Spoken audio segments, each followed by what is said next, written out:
So hi everyone, my name is Regan Bartel. I'm the Director of Health at the Métis Nation of Alberta, and I'm here to just give you a little bit of information about what to expect when you go for your COVID-19 vaccination, if that's what you choose to do.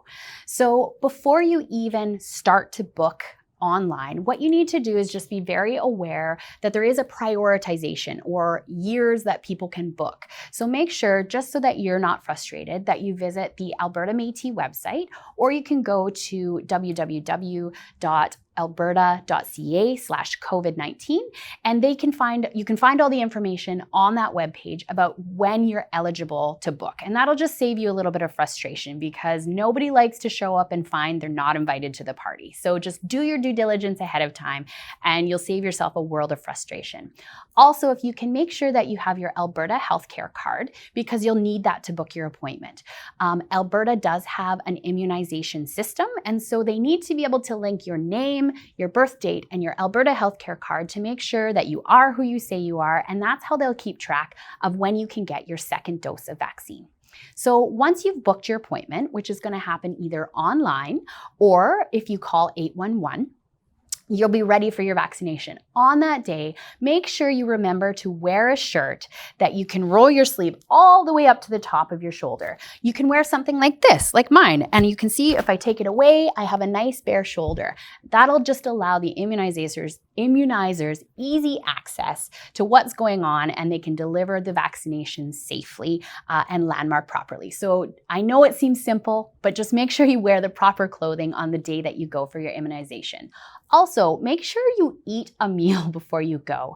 A lot of times people, when they're really stressed out because they don't like needles, start to get nervous and the adrenaline kind of surges in your body, and that's when you start to feel a little bit sick or maybe even shaky. So if you make sure you eat a proper breakfast, lunch, dinner, even a snack before you go for your immunization, you'll have less chance of having one of those reactions that just makes you feel yucky even before you get the vaccine.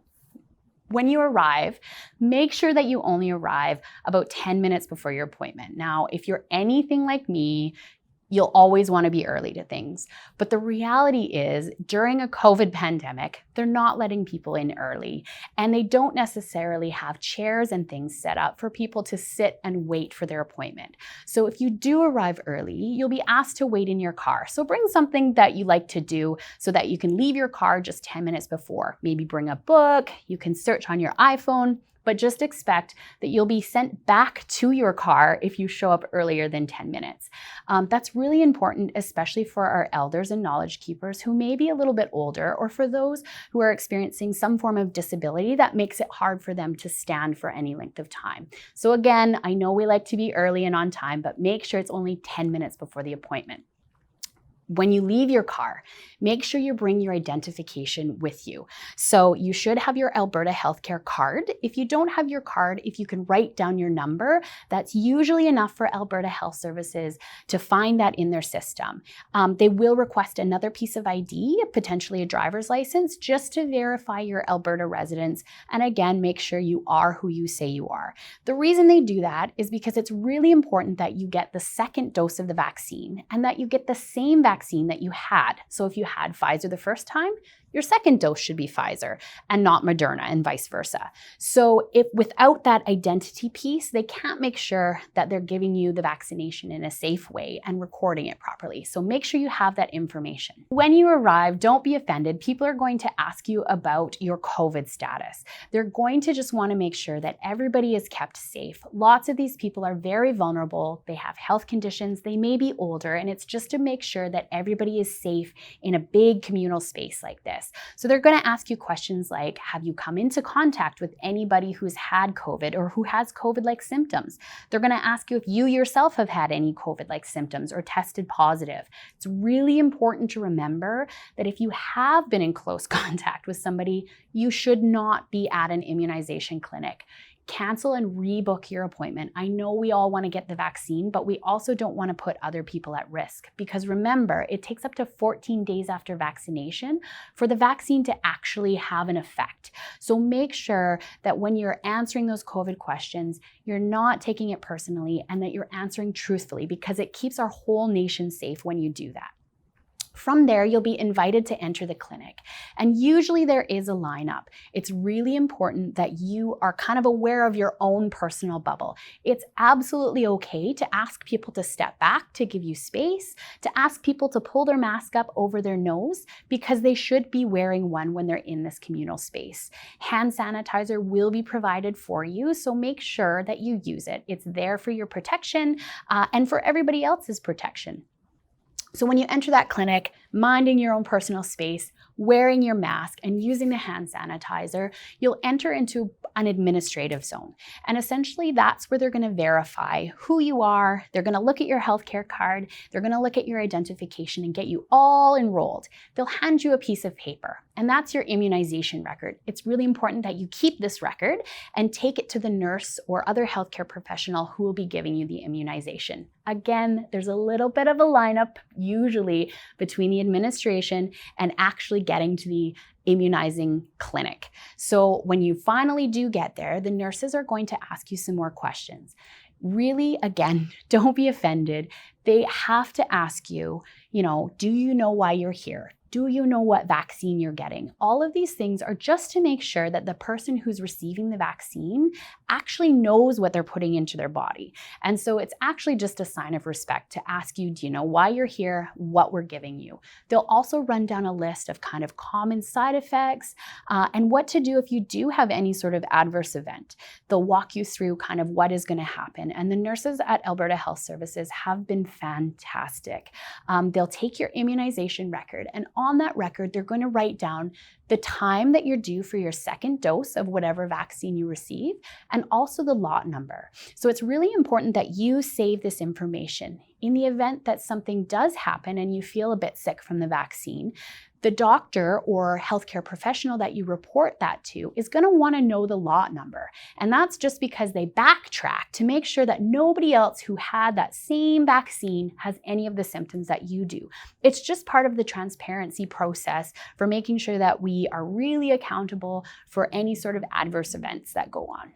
So after you leave the immunization station, the nurse is going to advise you, the nurse or other healthcare professional is going to advise you about your waiting time. So for some of us who have chronic conditions like high blood pressure, diabetes, asthma, maybe a bucket of those things, we might be asked to stay for 30 minutes instead of 15 minutes.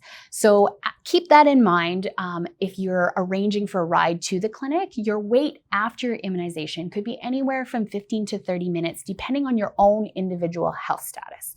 So from the immunizer, you're going to move into essentially a post-immunization waiting area. Now, I know that our clinic was fantastic. We had lots of space and we kind of had a slideshow for you to watch at the MNA vaccine clinic. That isn't typical. Typically what you get is a row of chairs that are going to be physically distanced, and you're just asked to wait there for 15 minutes or 30 minutes, depending on your health status, before you leave. When you're there, if you have any sort of symptoms that you feel are unusual to you, if you feel faint, any of those kinds of things, make sure you raise your hand and an immunizer will come and check up on you. It's really important that if you are feeling unwell, you don't drive home until you actually connect with a healthcare professional at the clinic. It's just a way to make sure that you are safe and that the vaccine has not given you any sort of reaction that the nurses or other healthcare professionals have to support you with. So you're going to wait there, probably playing on your iPhone as most people do, for 15 minutes. And I think it's really important to remember it is on your honor system. But I encourage every single one of you to wait for the full time that the nurses ask you to.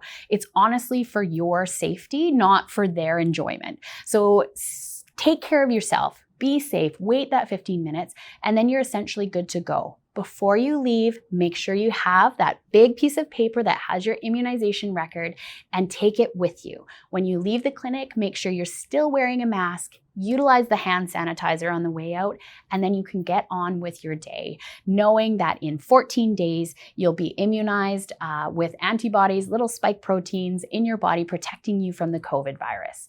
The last piece that isn't typically discussed is the concept of follow-up. So we know now that you absolutely have to get that second dose to confer that longer term immunity. So we know that they've changed it from 21 days to 16 weeks or 4 months. So just make sure that when you get home, you put it on a calendar somewhere, pop it in your phone, a reminder. One thing you can expect, and this is something we learned from our own MNA clinic, is that Alberta Health Services is not at a place where they can book immunizations 4 months ahead of time. They're really focused on making sure everybody gets their first dose. So for those of you who have had your clinic, they're recommending that you call 811 to book your second dose roughly 3 months after you've had it. And that will give them a window to at least say, okay, no, we're not booking yet, but call back in another week or so. I would counsel patients. I know that's not what we want to hear. I myself don't want to hear that ever. But the reality is they're doing the best that they can. And so we just need to be a little bit compassionate when we're phoning to book these things. The people on the lines are doing the best that they can to book us all in. But we do have to be a little bit patient as they kind of work through their own process. Once you have that, the process just repeats, only it will be 4 months later. And I hope that was helpful to you. Have a great day, guys.